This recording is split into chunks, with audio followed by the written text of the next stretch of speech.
नमस्कार दोस्तों, मैं दिलीप कुमार। दोस्तों, बिहार में डोमिसाइल लागू होना चाहिए। बिहार के युवाओं की ये मांग है, बिहार के छात्र छात्राओं की ये मांग है कि बिहार में डोमिसाइल लागू होनी चाहिए। और बिहार के छात्र छात्राओं के भविष्य का यह सवाल है। बिहार के छात्र छात्राओं को न्याय मिलना चाहिए और बिहार में डोमिसाइल लागू होना चाहिए, क्योंकि बिहार से बाहर आप कई राज्यों में देखिएगा तो वहाँ इस तरह का सिलेबस बनाया गया है, परीक्षा की प्रक्रिया इस तरह की गई है कि उसमें उस राज्य से बाहर के लोगों को फ़ायदा नहीं होता है, सिलेक्शन नहीं हो पाता है या बहुत कम होता है। और ख़ासकर बिहारी स्टूडेंट्स का सिलेक्शन तो होने ही नहीं दिया जाता है। अगर होता भी है किसी राज्य में तो बहुत कम, क्योंकि जानबूझकर परीक्षा की प्रणाली, परीक्षा की प्रक्रिया ऐसी बनाई गई ताकि बिहारी स्टूडेंट्स उसमें सेलेक्ट ना हो पाए। आप कई राज्यों में देखिएगा डोमिसाइल भी लागू है कुछ हद तक, कई राज्यों में किसी और वजह से भी बिहारी स्टूडेंट के साथ भेदभाव किया जाता है। और बिहार में आप देखिए, शिक्षक भर्ती हो, बीपीएससी टीआरई, बीपीएससी सिविल सेवा हो, दरोगा सिपाही हो, कोई भी वैकेंसी हो, उसमें बिहार से बाहर के हजारों लोगों का सिलेक्शन होता है। बिहार से बाहर के लोग बिहार में आके नौकरी कर सकते हैं। हम बाहरी और बिहारी की बात नहीं कर रहे हैं। यह हक है, किसी भी राज्य में जाके कोई भी नौकरी व्यवसाय कर सकते हैं, रोजगार कर सकते हैं। लेकिन बिहारी स्टूडेंट्स का भी हक है, बिहारी युवाओं का भी अपना अधिकार है कि जब बिहार के युवा, बिहार के छात्र छात्राएं बाहर के राज्यों में जाकर उस राज्य की दोषपूर्ण प्रक्रिया के चलते सिलेक्ट नहीं हो पाते हैं, या कह दीजिए कि सिलेक्शन नहीं होने दिया जाता है जानबूझकर, तो फिर बिहार में बिहारी युवाओं के साथ अन्याय क्यों? इसलिए 85 से 90% तक डोमिसाइल लागू होना चाहिए। और 90% तक डोमिसाइल लागू करने की जो मांग हम कर रहे हैं वो इस तरह का है कि 90% जो सीट है वो बिहारियों के लिए रिजर्व हो, और बाकी जो 10% सीट बचता है उसमें बिहार से बाहर के लोग भी फाइट करेंगे और बिहारी भी उसमें फाइट कर सकते हैं। मैं इस तरह के डोमिसाइल की बात कर रहा हूँ कि 90%, 85 से 90% तक डोमिसाइल लागू होना चाहिए।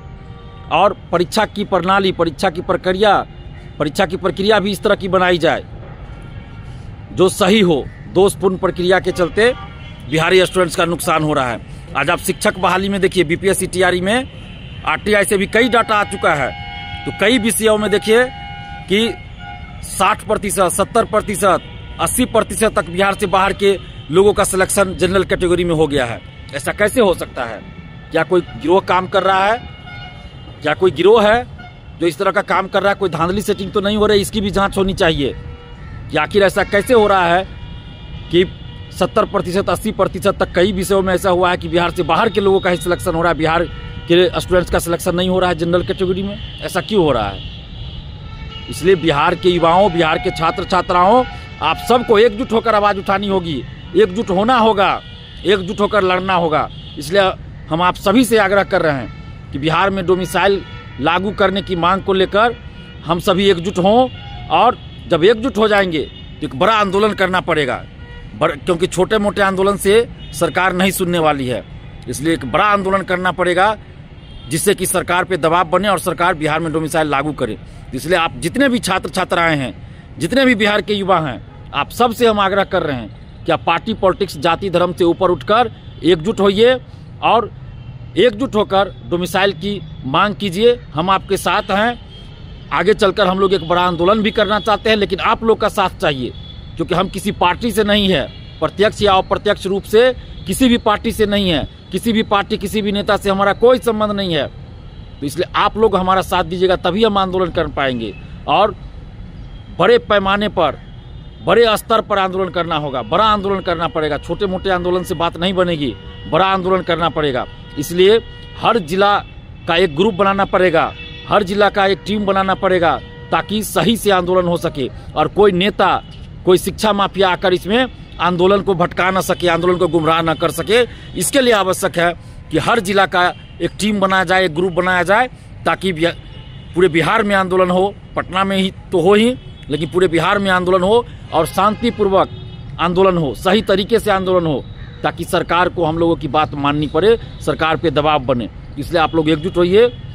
और आप सबसे भी हम आग्रह करेंगे कि आप लोग भी अपने आसपास, कोचिंग में, चाय दुकान पे, कहीं भी लाइब्रेरी हो या कहीं भी रहते तो आपस में चर्चा कीजिए कि ये बहुत ज़रूरी है, ये लागू होना चाहिए, डोमिसाइल लागू होना चाहिए। और जो लोग भी डोमिसाइल के लिए आंदोलन में सक्रिय भूमिका निभाना चाहते हैं, ईमानदारी से काम करना चाहते हैं, वैसे लोग हमें फ़ोन कीजिए। हम हर जिला का टीम बना रहे हैं, हर जिला का ग्रुप बना रहे हैं। मैं पहले ही कह दे रहा हूँ, मैं सच्चाई और ईमानदारी से काम करता हूँ। आंदोलन में किसी भी तरह की राजनीति मैं नहीं करता हूँ और न ही मैं करने देना चाहता हूँ कि कोई आकर उसमें राजनीति करे। कोई शिक्षा माफिया, दलाल, सेटर उस आंदोलन में नहीं आए। कोई पॉलिटिकल पार्टी का कोई हस्तक्षेप न हो, अपना वो लोग आंदोलन करे। छात्रों का आंदोलन अलग है, जिनको कोई मुद्दा पे आंदोलन करना हो वो लोग अपना आंदोलन करे। क्योंकि आप देखिए हर पार्टी सरकार में रही है लेकिन कोई पार्टी डोमिसाइल लागू नहीं की। तो इसलिए छात्रों को अपनी लड़ाई खुद लड़नी होगी और एकजुट होना पड़ेगा। और जो भी स्टूडेंट्स ईमानदारी से काम करना चाहते हैं, ईमानदारी से काम करना चाहते हैं, सच्चाई के रास्ते पर चलकर डोमिसाइल के लिए आंदोलन में सक्रिय भूमिका निभाना चाहते हैं, पेपर लीक के खिलाफ लड़ना चाहते हैं, भ्रष्टाचार के खिलाफ लड़ना चाहते हैं, तो आप सबसे हम आग्रह करते हैं कि आप लोग जो भी इस तरह सक्रिय भूमिका निभाना चाहते हैं, पेपर लीक के खिलाफ, धांधली सेटिंग के खिलाफ, भ्रष्टाचार के खिलाफ, जो सक्रिय भूमिका निभाना चाहते हैं आंदोलन में, डोमिसाइल लागू करने के लिए होने वाले आंदोलन में सक्रिय भूमिका निभाना चाहते हैं, आंदोलन में जो और ईमानदारी से काम करना चाहते हैं, सच्चाई के रास्ते पर चलना चाहते हैं, वैसे लोग हमें फ़ोन कीजिए। हमारा मोबाइल नंबर है 7282005656। मैं नंबर फिर से बोल दूँ, 7282005656। आप गूगल पे भी सर्च कीजिएगा छात्र नेता दिलीप कुमार, स्टूडेंट लीडर दिलीप कुमार, तो आ जाता है। मेरा मोबाइल नंबर भी हर इन्फॉर्मेशन आ जाता है, तो आप वहाँ से भी नंबर ले सकते हैं। मैंने यहाँ भी नंबर बोल दिया। तो आप सभी से हम यही आग्रह करेंगे कि जो भी लोग, मैं फिर कह रहा हूँ, सक्रिय भूमिका निभाना चाहते हैं आंदोलन में अपने अपने जिला में या राजधानी पटना में, वैसे लोग हमें फ़ोन की जो ईमानदारी से, सच्चाई से सक्रिय भूमिका निभाना चाहते हैं, वैसे लोग हमें फ़ोन कीजिए ताकि बहुत जल्द हम लोग आंदोलन कर सके। क्योंकि छोटा मोटा आंदोलन से नहीं होगा, बड़ा आंदोलन करना पड़ेगा। इसलिए आप सब की सहभागिता चाहिए, आप सब की सक्रिय भूमिका चाहिए। आप पढ़ाई भी करते रहिए लेकिन पेपर लीक, धांधली सेटिंग के खिलाफ लड़ना भी जरूरी है, डोमिसाइल लागू करवाने के लिए लड़ना भी जरूरी है। तो इसलिए आप जो भी लोग इसमें सक्रिय भूमिका निभाना चाहते हैं, आप सभी से हम आग्रह करते हैं, आप लोग हमें फ़ोन कीजिए ताकि हम हर एक जिला वाइज ग्रुप बना सके। धन्यवाद, जय हिंद।